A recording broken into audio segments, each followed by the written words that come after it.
Servus, Herr Stöber. Hallo, schön, dass ich da sein kann. Ja, mein Name ist Richard Stöber.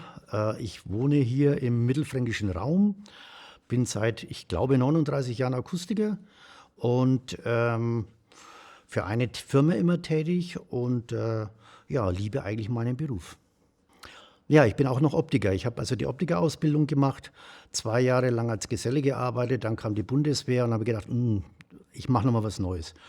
Und Hörgeräteakustik und Optik passen ja irgendwo ein bisschen zusammen. Also dementsprechend habe ich mich dann für die Akustik entschieden. Ja, und bin eigentlich ganz glücklich darüber. Wenn Titan oder Plastiken ein Musikgenre wären, welches würden Sie Ihrer Meinung nach am besten repräsentieren? Okay, also als Genre kann ich jetzt nicht sagen. Ich würde sagen, ich würde die Gruppe Queen herziehen.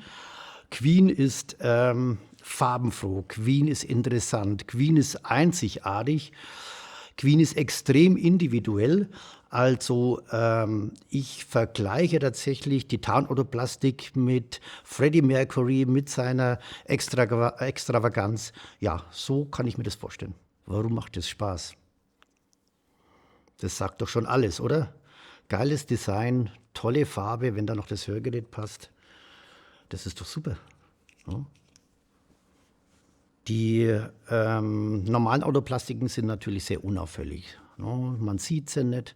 Und ich gehe eigentlich oder würde eher den anderen Weg gehen. Ich würde sagen, wenn ich schon so ein professionelles Hörgerät habe, dann möchte ich auch eine wirklich hervorragende oder Plastik daran haben und dann möchte auch das Farbdesign dazu sehen.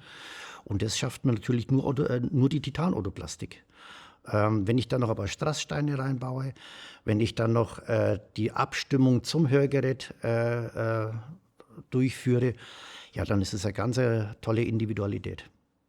Wie wichtig ist das Thema Design oder Plastik heutzutage für Ihre Kunden? Es wird immer wichtiger, eben damit sich der Kunde gegenüber der Standardversorgung ein bisschen abheben kann. Ja, und Hörlux schafft es ja, leichte Strasssteine mit reinzusetzen, das Design zu optimieren. Also ich sehe das als sehr, sehr, sehr wichtig an für eine gewisse Kundengruppe.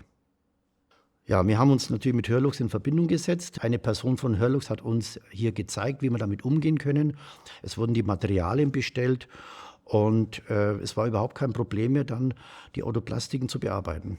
Also wenn ich es schaffe, den Kunden mit Titan zu überzeugen, wenn ich das Design auch noch richtig zusammenführe mit den Hörgeräten, dann habe ich einen sehr zufriedenen Kunden und damit habe ich auch die Kundenbindung wirklich, wirklich sehr stark.